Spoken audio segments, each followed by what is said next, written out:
နေကြပေါင်မုံတော်မှာဈေးတွေအစားမတန်တက်လာတာကိုကြုံတွေ့နေရတာပါအထူးစစ်စင်ရေးစားတင်ကြီးချိန်ကစပြီးတော့မှကုန်စည်နှုန်းတွေဟာ35ရာခိုင်နှုန်းမြင့်တက်ခဲ့ပါတယ်ပြီးခဲ့တဲ့တစ်နှစ်ဒီမှာရင်14.6ရာခိုင်နှုန်းထပ်ပြီးတော့မှမြင့်တက်တော့ခဲ့ပါတယ်ရုရှားအစိုးရကဒီလိုပြဿနာတွေကိုဖြေရှင်းဖို့အတွက်ဟိုးအရင်တုန်းကအသုံးပြုခဲ့တဲ့နီလန်ဟောင်းအတိုင်းပဲကုန်စည်နှုန်းတွေကိုထိန်းချုပ်ဖို့အတွက်ဈေးနှုန်းသတ်မှတ်ပေးတဲ့နီလန်ကိုအသုံးပြုခဲ့ပါတယ်ဒီနီးဗျူဟာကရောမအင်ပါယာခေတ်တုန်းကတော့မှအလုံးမဖြစ်ခဲ့ပါဘူးရုရှားအစိုးရကကျဲဥဈေးနှုန်းတွေကိုထိန်းချုပ်ဖို့အတွက်စံသက်ကြိုးစားခဲ့ပါတယ်အဲ့ဒီလိုလုပ်လိုက်တာဟာကျဲဥချားပါမှုပြဿနာကိုဖြစ်သွားစေပါတယ်နောက်ပြီးတော့မှပေါင်မုံချားပါတဲ့ပြဿနာလည်းတဖြည်းဖြည်းနဲ့ကြုံတွေ့လာရပါတယ်အရင်တုန်းကဒီပေါင်မုံတစ်ဆက်ရဲ့တဝက်အရွေလောက်ပဲရှိတဲ့ပမာဏကိုပလတ်စတစ်အိတ်ထဲကိုထည့်ပြီးတော့မှဒီ23ရူဘီနဲ့ရောင်းချလာကြတာတွေကိုလည်းတွေ့ရပါတယ်ဒီလိုမျိုးတေးသေးကွေးကွေးပေါင်မုံထုတ်ပိုးမှုကိုဗီဒီယိုရိုက်ပြီးတော့မှ line ပေါ်တင်လိုက်တဲ့အတွက် online ပေါ်မှာနှာမေကြီးတော့ခဲ့ပါတယ်ပြောရရင်အရှင်တွေကပိုဆိုးလာနေတာပါ2025ခုနှစ်ဇူလိုင်လ1ရက်နေ့မှာ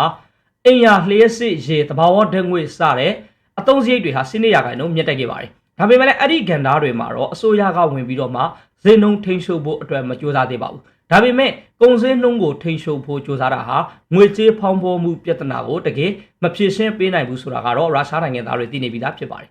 ငွေကြေးဖောင်းဖော်မှုကိုရှော့ချဖို့အတွက်ဘဏ်တို့နှုန်းတွေမြင့်တင်ဖို့လိုအပ်ပါတယ်ဒါပေမဲ့ငကိုကလေးကရုရှားမှာဘဏ်တို့နှုန်းတွေမြင့်နေပြီးသားဖြစ်ပါတယ်ဒါပေမဲ့ပြီးခဲ့တဲ့တလောကတော့2025ခုနှစ်ဇွန်လမှာအတိုးနှုန်းတွေကို21ရာခိုင်နှုန်းကနေ20ရာခိုင်နှုန်းအထိအနည်းငယ်ရှော့ချခဲ့ပါတယ်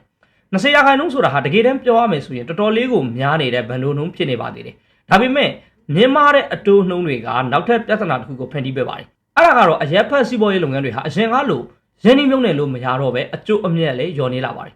ဥပမာအနေနဲ့ပြောရမယ်ဆိုရင်ပေါင်မုံအယောင်းဆိုင်တွေကိုကြည့်လို့ရပါတယ်သူတို့အနေနဲ့ဂျုံအလုသမားခတီယူပို့ဆောင်ရေးစရိတ်စားတာတွေအတွက်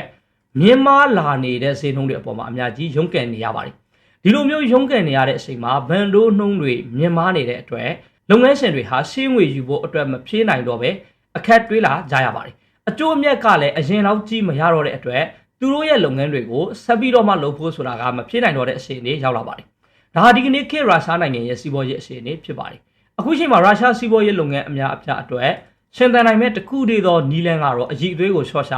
ကုန်ကျစရိတ်တွေကိုဖြတ်တောက်ပြီးတော့မှကုန်ပစ္စည်းဈေးနှုန်းတွေမြင့်တင်ဖို့ဖြစ်ပါတယ်ဒါပေမဲ့ပြဿနာကတော့ပြီးတော့မှမဟုတ်ပါဘူးရုရှားနိုင်ငံအနေနဲ့နောက်ထပ်ကြီးမားတဲ့ပြဿနာတစ်ခုလည်းကြုံတွေ့နေရပါတယ်အဲ့ဒါကတော့ဘတ်ဂျက်လိုငွေပြားတဲ့ပြဿနာဖြစ်ပါတယ်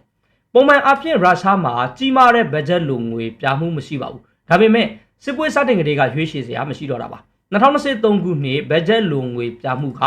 GDP ရဲ့ 2.51 ရာခိုင်နှုန်းရှိခဲ့ပါတယ်2024ခုနှစ်မှာတော့2.25 ရာခိုင်နှုန်းရှိခဲ့ပါတယ်ဒီနေ့မှာ GDP ရဲ့100ရာခိုင်နှုန်းအထိရောကျသွားမယ်လို့မျှော်လင့်ရပေမဲ့ဗဏ္ဍာရေးဝန်ကြီးဌာနကအခွန်နှုန်းထားတွေကိုကြီးကြီးမားမားတိုးမြှင့်လိုက်တာကြောင့်သာဒီလိုဖြစ်လာနိုင်ပြီလို့ထင်ရတာပါတစ်နှစ်ကိုအနည်းဆုံးရူဘီ 2.4 သန်းဝင်ငွေရှိသူတွေအတွက်15ရာခိုင်နှုန်းဖြစ်ပါတယ်ရူဘီသန်း90